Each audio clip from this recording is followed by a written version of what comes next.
Love marriage भाग 1. त्यांची पहिली भेट.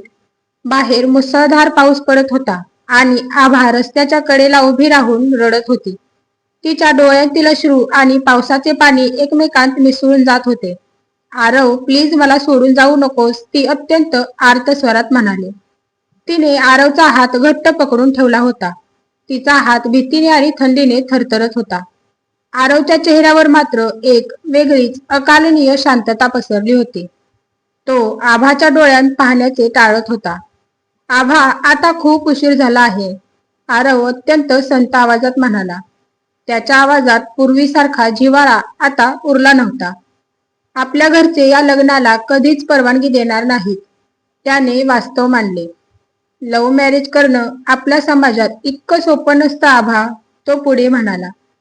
पण आरव, आपण प्रयत्न तर करू शकतो ना, आभाने आशेने विचारले. आरवने हळूच तिचा हात स्वतःपासून दूर केला. प्रयत्नांची वेळ निघून गेली आहे, असे म्हणून तो मागे वळला. तो शांतपणे पावसात पुढे चालत निघून गेला. आभा तिथेच भर पावसात गुडघ्यावर बसली आणि मोठ्याने रडू लागली. तिचा आरववरचा विश्वास एका क्षणात तुटून गेला होता. आज तिचे सगळे जगच जणू उद्ध्वस्त झाले होते. तिने कधीच विचार केला नव्हता की आरव तिला असा अर्ध्या रस्त्यात सोडेल. पण ही तर या कथेची सुरुवात मुळीच नव्हती. या सुंदर आणि तितक्याच कठीण लव्ह स्टोरीची खरी सुरुवात खूप वेगळी होती. आपल्याला या प्रवासाची सुरुवात पाहण्यासाठी 2 वर्षे मागे जावे लागेल. तेव्हा मुंबईचे हेच कॉलेज आणि हेच दोघे पूर्णपणे वेगळ्या मूडमध्ये होते. कॉलेजचे ते दिवस नेहमीच उत्साहाने आणि आनंदाने भरलेले असायचे. आभा ही कॉलेजमधील सगळ्यात लोकप्रिय आणि चुलबुली मुलगी होती. तिला शांत बसणे अजिबात जमत नसे. ती सतत हसतमुख असायची आणि मैत्रिणीशी बडबड करत असायची. तिचा स्वभाव खूपच जिद्दी आणि रंगांनी भरलेला होता. दुसरीकडे आरव हा कॉलेजचा एकदम शांत आणि गंभीर मुलगा म्हणून ओळखला जायचा. तो नेहमी लायब्ररीमध्ये किंवा वर्गात पहिल्या बाकावर बसलेला असायचा. त्याला निरर्थक गप्पा मारणे आणि वेळ वाया घालवणे अजिबात आवडत नव्हते.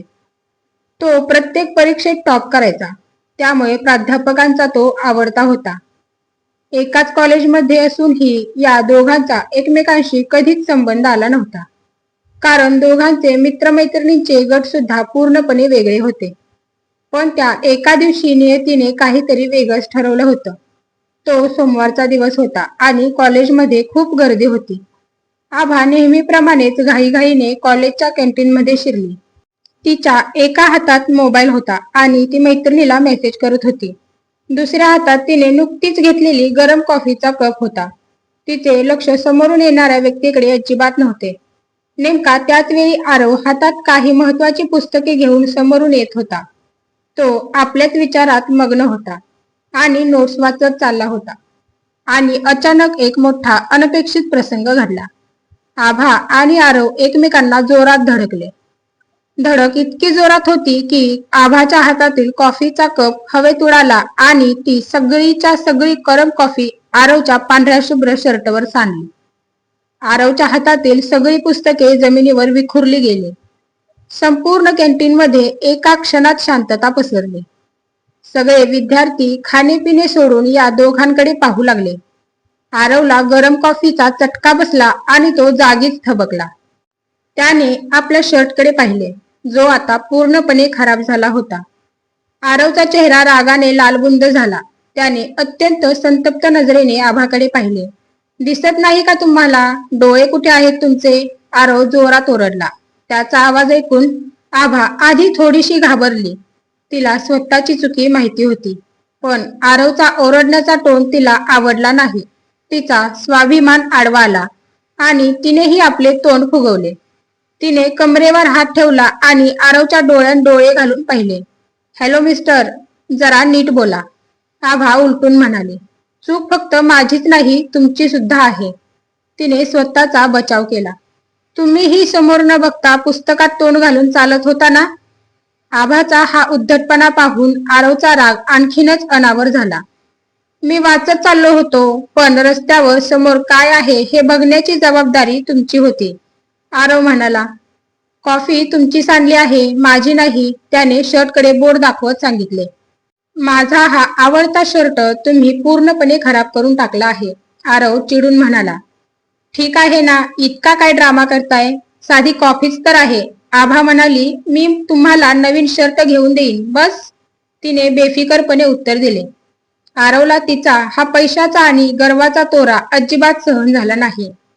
मला तुमच्या पैशांची आणि शर्टची अजिबात गरज नाही, आरव कडक आवाजात म्हणाला. फक्त माणसाला चालताना साधी अक्कल असावी एवढीच अपेक्षा आहे, तो पुढे म्हणाला. अक्कल हा शब्द ऐकताच आभाचा पारा चांगलाच चढला. तुम्ही मला अक्कल शिकवणारे कोण, आभाने मोठ्या आवाजात विचारले. कॅन्टीन मधील काही मुले आता हळूच हसायला लागली होती. आरवला तिथे जास्त वेळ थांबून स्वतःचा तमाशा करून घ्यायचा नव्हता. त्याने जमिनीवर पडलेली आपली पुस्तके तशाच रागात गोळा केली. आभाकडे एक तिरस्करणीय कटाक्ष टाकला. तुमच्यासारख्या मुलींशी बोलणे म्हणजे वेळेचा अपव्यय आहे, आरव म्हणाला आणि तो तिथून पाय आपटत तडक वॉशरूमच्या दिशेने निघून गेला. आभा तिथेच उभी राहून त्याच्या जाणाऱ्या पाठीकडे पाहत राहिली. तिची मैत्रीण रिया धावत तिच्याजवळ आली. आभा, तू कोणाशी पंगा घेतलास माहित आहे का, रियाने घाबरत विचारले. कोण आहे तो खडूस, मला काय फरक पडतो, आभाने नाक मोरडले.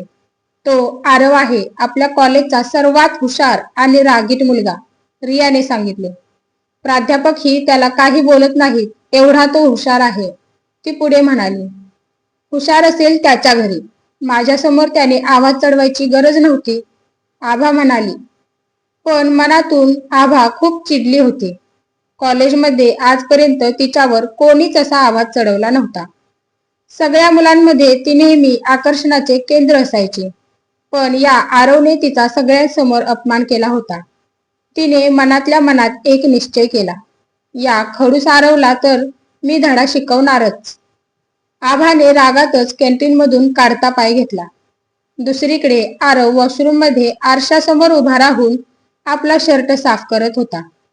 कॉफीचा डाग पांढऱ्या शर्ट वरून सहज निघणारा नव्हता. काय मुलगी आहे ही, साधा सॉरी म्हणण्याऐवजी उलट माझ्यावरच ओरडत होती, आरव स्वतःशीच पुटपुटत होता. त्याला अशा मुलींची मनापासून चीड होती, ज्यांना फक्त फॅशन आणि ॲटिट्यूड दाखवता येतो. त्याचा पूर्ण मूड आता खराब झाला होता. पुढच्या तासाला त्याला वर्गात जायचे होते, पण या शर्टनिशी जाणे शक्य नव्हते. शेवटी त्याने आपल्या मित्राकडून एक जास्तीचा टी शर्ट मागवून घेतला. कसेबसे त्याने कॉलेजचे बाकीचे तास पूर्ण केले, पण त्या मुलीचा चेहरा त्याच्या डोळ्यासमोरून जात नव्हता. दिवस संपला आणि संध्याकाळ झाली. आभा घरी आली तरी तिचा राग शांत झाला नव्हता. ती आपल्या खोलीत बेडवर पडली होती आणि आरवचाच विचार करत होती. स्वतःला खूप मोठा शहाणा समजतो तो, ती उशी फेकत म्हणाली. तिने ठरवले की ती कॉलेजच्या ग्रुपवर आरवबद्दल काहीतरी मेसेज टाकेल. पण नंतर तिने विचार केला की थेट मैदानातच त्याला उत्तर दिले पाहिजे. आरव आपल्या घरी अभ्यासाच्या टेबलावर बसला होता. त्याच्या डोळ्यात मात्र त्या कॉफीच्या डागापेक्षा आभाचे ते करारी डोळे फिरत होते.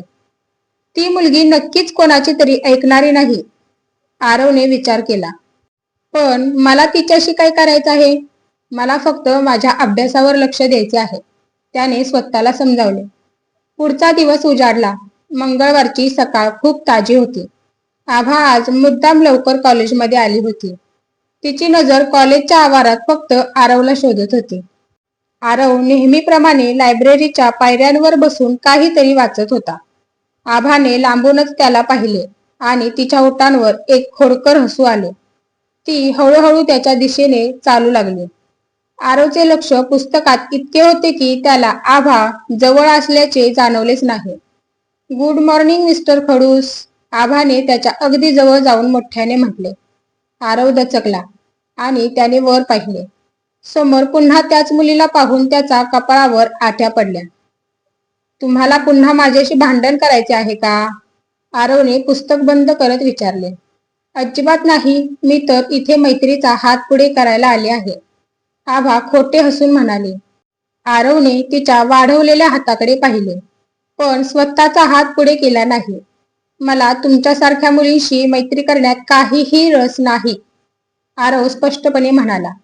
माझा रस्ता सोडा, मला वर्गात जायचे आहे, असे म्हणून तो उठला. आभा त्याचा हा नकार पाहून आतून जास्तच पेटून उठली. इतका इगो चांगला नाही आरव, कधीतरी कोणाची तरी गरज पडू शकते, आभाने मागे वरून ओरडून सांगितले. आरवने मागे न पाहता फक्त हात हवेत हलवला आणि तो निघून गेला. आभा तिथेच उभी राहून पायातील सँडल जमिनीवर आपटू लागले. बघूया तुझा हात इगो किती दिवस टिकतो ते, तिने मनातल्या मनात आव्हान दिले. त्याच दिवशी दुपारी एक मोठी घोषणा झाली. कॉलेजच्या नोटीस बोर्डवर फायनल इयरच्या प्रोजेक्टची यादी लावली होती. हा प्रोजेक्ट गुणांच्या दृष्टीने अत्यंत महत्वाचा होता. प्राध्यापकांनी स्वतः विद्यार्थ्यांचे गट तयार केले होते. आभा आणि तिची मैत्रीण रिया नोटीस बोर्ड जवळ गर्दीत उभ्या होत्या. रिया, बघ ना आपला ग्रुप कोणता आहे, आभाने उत्सुकतेने विचारले. रियाने यादीवर बोट ठेवून नाव शोधायला सुरुवात केली. अचानक रियाचे डोळे मोठे झाले आणि तिने तोंडावर हात ठेवला. काय झाले रिया, अशी का बघत आहेस, आभाने विचारले. आभा, तू विश्वास नाही करणार, पण ग्रुप नंबर 5 मध्ये तुझे नाव आहे, रिया म्हणाली.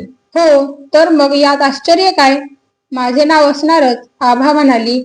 पण त्या ग्रुपमध्ये दुसरे नाव कोणाचे आहे ते वाच, रिया थरथरत्या आवाजात म्हणाली. आभाने स्वतः पुढे जाऊन यादी पाहिली. ग्रुप नंबर 5, 1 आभा देशमुख, 2 आरव कुलकर्णी. आभाचे अवसानच गळाले. तिला स्वतःच्या डोळ्यांवर विश्वास बसत नव्हता. हे देवा, हे काय महासंकट माझ्या गळ्यात पडले, आभाने डोक्याला हात लावला. नेमका त्याच वेळी आरव सुद्धा तिथे यादी पाहण्यासाठी आला होता. त्यानेही आपले नाव आभाच्या नावाखाली पाहिले. आरवचा चेहरा एकदम गंभीर झाला आणि त्याने आभाकडे पाहिले. दोघांच्या नजरा एकमेकांना भिडल्या आणि कॅन्टीन मधील तो प्रसंग पुन्हा जिवंत झाला. सर, प्लीज माझा ग्रुप बदला ना, आरवने थेट प्राध्यापकांच्या केबिन मध्ये जाऊन विनंती केली. प्राध्यापक शर्मांनी चष्मा नीट केला आणि आरवकडे पाहिले. आरव, तू कॉलेजचा सर्वात हुशार विद्यार्थी आहेस, हे तुला शोभत नाही, शर्मा सर म्हणाले. आणि आभा अभ्यासात थोडी कच्ची आहे, म्हणून मी मुद्दाम तुम्हाला एकत्र केले आहे, सरांनी स्पष्ट केले. तुझ्यासोबत राहून तीही काहीतरी शिकेल आणि पास होईल, सरांचा हेतू चांगला होता. पण सर, आमच्यात अजिबात जमणार नाही, आरवने पुन्हा प्रयत्न केला. हा माझा अंतिम निर्णय आहे आरव, यात कोणताही बदल होणार नाही, शर्मा सरांनी कडक शब्दात सांगितले. आरव निराश होऊन केबिनच्या बाहेर आला. बाहेर आभा आधीच उभी होती आणि आरवची वाट पाहत होती. काय झाले मिस्टर टॉपर, सरांनी ग्रुप बदलला नाही ना, आभाने उपरोधिकपणे विचारले. आरवने तिच्याकडे पूर्णपणे दुर्लक्ष केले आणि तो पुढे चालू लागला. आता तर आपल्याला रोज एकत्र बसावे लागणार, प्रोजेक्ट जो करायचा आहे ना, आभा त्याच्या मागे जात म्हणाली. आरव थांबला आणि मागे वळून म्हणाला. बघा आभा, मला या प्रोजेक्ट मध्ये पूर्ण गुण हवे आहेत. जर तुमच्या फालतू गोष्टींमुळे माझे गुण कमी झाले तर मी सरांकडे तुमची तक्रार करेन, आरवने धमकी दिली. मला फालतू समजू नका आरव, मी ही काम करू शकते, आभाने आव्हान स्वीकारले. ठीक आहे, तर मग आज संध्याकाळी लायब्ररीत भेटूया, प्रोजेक्टची रूपरेषा ठरवायला, आरव म्हणाला. हो नक्कीच, मी वेळेवर येईन, आभाने सांगितले. संध्याकाळी 5 वाजता आरव लायब्ररीमध्ये एका कोपऱ्यातील टेबलावर बसला होता. त्याच्या समोर अनेक पुस्तके आणि लॅपटॉप उघडा होता. घड्याळात 5:15 झाली होती, पण आभाचा काहीच पत्ता नव्हता. आरवचा संयम तुटत चालला होता. तो सारखा घड्याकडे पाहत होता. मला माहिती होते, ही मुलगी कधीच वेळेची किंमत समजू शकत नाही, आरव चिडला. शेवटी 5:30 वाजता आभा धावत पळत लायब्ररीच्या दारात आली. तिचा श्वास लागला होता आणि तिचे केस विस्कटलेले होते. ती धावतच आरवच्या टेबलावर आली आणि खुर्ची ओढून बसली. सॉरी आरव, लोकल ट्रेन होती ना, म्हणून उशीर झाला, तिने माफी मागितली. आरवने काहीच न बोलता लॅपटॉप तिच्या समोर सरकवला. मला तुमच्या बहाण्यांमध्ये रस नाही, हे वाचा आणि सांगा काय समजले, आरव म्हणाला. आभाने स्क्रीनवर पाहिले. तिथे पूर्णपणे तांत्रिक माहिती दिलेली होती. ती माहिती पाहून आभाचे डोके चक्रावले. हे काय आहे, मला यातले काहीच समजत नाहीये, आभा प्रामाणिकपणे म्हणाले. हेच तुमचे काम आहे, हे समजून घेणे आणि यावर नोट्स तयार करणे, आरवने सांगितले. आरव, प्लीज थोडं सोप्या भाषेत समजावून सांग ना, आभाने पहिल्यांदाच मऊ आवाजात विनंती केली. आरवने तिच्याकडे पाहिले. तिच्या चेहऱ्यावर खरोखरच शिकण्याची इच्छा दिसत होती. आरवचा राग थोडा कमी झाला आणि त्याने हळूच लॅपटॉप स्वतःकडे घेतला. ठीक आहे, लक्ष देऊन ऐका, मी फक्त एकदाच समजून सांगणार आहे, आरव म्हणाला. आरवने अत्यंत सोप्या भाषेत तिला प्रोजेक्टचा विषय समजावून सांगायला सुरुवात केली. आभा त्याचे बोलणे खूप शांतपणे ऐकत होती. शिकवताना आरवचा आवाज किती गोड आणि शांत वाटत होता, हे तिला पहिल्यांदाच जाणवले. त्याचा तो खडूसपणा आता कुठेतरी नाहीसा झाला होता. आभा फक्त लॅपटॉपकडे न बघता मध्येच आरवच्या चेहऱ्याकडेही पाहत होती. आरव अभ्यासात किती मग्न होता आणि त्याचे डोळे किती चमकदार दिसत होते. अचानक आरवने तिच्याकडे पाहिले. समजले का मी काय सांगितले? आभा दचकली आणि तिने पटकन मान हलवली. हो हो, समजले. ठीक आहे, मग उद्या यावरचे पहिले 3 चॅप्टर लिहून आणायचे. आरवने कामाची विभागणी केली. लायब्ररीची वेळ संपली होती आणि बाहेर अंधार पडू लागला होता. दोघेही कॉलेजच्या बाहेर आले आणि एकमेकांना बाय म्हणून निघून गेले. पण आज दोघांच्याही मनात एकमेकांबद्दलचा राग कुठेतरी कमी झाला होता. कडू भेटीने सुरू झालेल्या या नात्याला आता एक नवीन वळण मिळणार होते. दोन टोकांचे हे दोन जीव आता प्रोजेक्टच्या निमित्ताने रोज एकत्र येणार होते, जे त्यांच्या आयुष्यातील सर्वात मोठे लव्ह मॅरेज घडवणार होते. पुढे काय होईल ते जाणून घेऊया, पण त्यासाठी पहा लव्ह मॅरेज भाग 2. धन्यवाद.